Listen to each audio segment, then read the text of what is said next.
There are endless tutorials and guides already built into Monster Hunter Rise, but even still, seemingly inconsequential information can turn out to be really important down the line. With that in mind, here are 24 things Monster Hunter Rise doesn't tell you that you definitely ought to know about.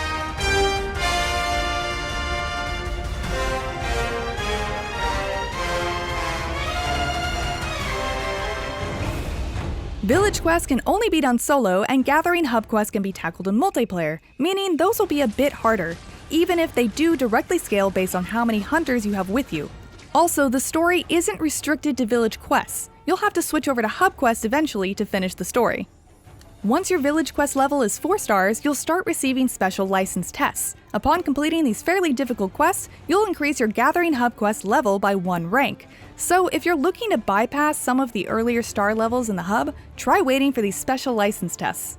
Your hunter rank is tied only to your hub quest progress, but you can join any low rank hub quest from the start of the game and any high rank hub quest once you reach HR 4, even if you haven't unlocked the quest yourself. Someone just has to post it so you can join.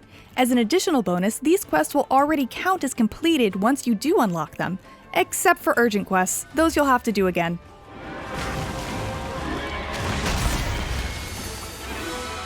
At the end of a hunt, press B to get out of that little cutscene so you can carve that monster and collect things nearby. You can also skip cutscenes in general, even in multiplayer. But in multiplayer, everyone needs to choose to skip a cutscene for it to actually skip. You can re-watch cutscenes at your house. In between hunts, check your map of Komora Village, fast travel to any place with a chat bubble, and talk to whoever wants to talk to you. You can get free great wirebugs and other items, new optional quests, and more. Also, make sure to check this Kahoot nest in the Buddy Plaza for free stuff in between quests. Dontgo always increase max health and stamina and have a chance to grant skills. If you really like a special limited time only Dontgo, save it to your usual orders to have access to it whenever you want. These specials aren't available at the tent while out on a quest though. Also, if you're playing with someone who has unlocked more Dontgo, their menu will be available to you too. You've also got to eat to refill your stamina while out on a quest. Getting well-done steak and rations is as easy as roasting a motley mix at the canteen, but it's fun to cook raw meat yourself too. So tasty! When using the Wirebug, there's an easy pattern that'll get you across greater distances. Cast the Wirebug with ZL plus X, then B after a second to barrel roll forward, then repeat. Throw in an A to hang in the air. Simply hold R to run up a wall. There's no fall damage either. Also, when you get knocked back by a monster, press ZL plus B to immediately recover and automatically sheath your weapon, giving you the chance to quickly down a potion.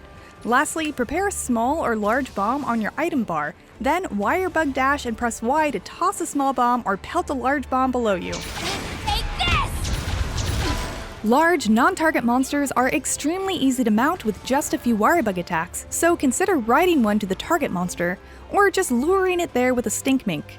Once riding it, after landing enough hits, you should launch the monster into your target to immediately make it rideable.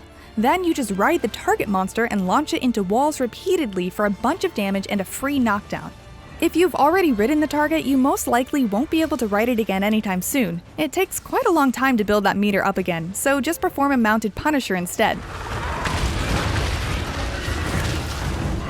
Learned your lesson? You can deal extra damage to an enemy and perform a knockback by timing your Wyvern riding emergency evades just right. Think of it as a parry performed right when an attack would have otherwise hit you. You start out with all 14 weapon types already in your item box, which you can find all over Komora Village. While there, make an item loadout to easily unload and restock between quests, which you should do every time. Check out the craft list at the box to craft without having to move items to the pouch and make useful stuff like mega potions and armor skin. Then make sure to configure and use your radio menu for commonly used consumables. You can even set to craft from your radio menu.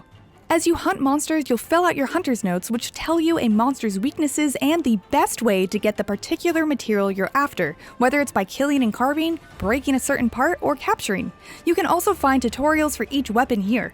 Then head to the training area, the best place to practice, experiment, and get to know a weapon, because button mashing just won't cut it for Monster Hunter Rise. Get there by taking the dinghy in the Buddy Plaza, then you'll be able to fast travel there with ease. To shave off a few minutes of each quest, you can capture a monster as soon as this blue icon appears below it, or when your Palico says it's time, by putting down a trap and throwing a few trank bombs at its face. though you can learn this if you do the optional tutorial quest. There's another benefit. Capturing some monsters will occasionally unlock new weapon schematics too. Just about everything is more valuable as a crafting component than it's worth to sell, even if it's not apparent now, so gather everything you pass in the field and keep all of your quest rewards. Even golden fry, for example, can be used to make equipment, eventually. The exception, however, is items that are marked as fetches a good price, which you can easily find by auto-sorting your inventory. Sell all that crap as soon as you can. The Argosy's rare finds can be purchased for Kimura points and sold for a high price, too. Some items are exclusive to certain locales, like Icium in the Frost Islands and Eroded Husk in the Sandy Plain, so make a specific point to gather from new locations if you haven't been there before. Armor spheres increase armor's defense, but hold on to these until you craft a piece you know you'll want to keep for a while. Basically, just don't use them on your starting gear. Most materials can be picked up by everyone in a party, but some endemic life, like the puppet spiders and whale nard hunting helpers, can only be picked up by one person at a time. However, endemic life, mining nodes, and other materials will respawn over time. The Argosy and Meowsonaries, though extremely vital side activities to keeping your inventory stocked with important items, also serve another purpose. They're the only way to find some exclusive materials that unlock cool and flashy new armor and weapons, which we won't show you here because, spoilers. Your Palicos and Palamutes will learn skills as they level up, but you have to equip them at the buddy board.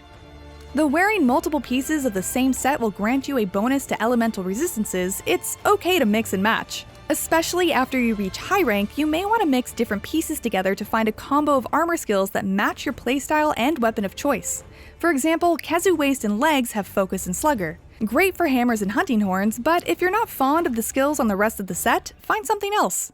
As you explore each location, keep an eye out for relic records, also called old messages. There are 60 in total, and it's worth noting that the best way to spot one is on foot. So while riding a Palamute might get you places faster, consider taking the slow route to your next destination to find secrets. Even blunt weapons like hammers need to be sharpened with a whetstone. A dull weapon will bounce, leaving you wide open to attack and deal less damage. The control layout of Monster Hunter Rise is super customizable. My favorite options to tweak are button hold settings to make it faster to mount Palamutes, dash settings so I can press the L stick once to continuously dash, and the camera distance to see my surroundings better. You can also change the camera style to automatically follow the target once you're locked onto it with the R stick.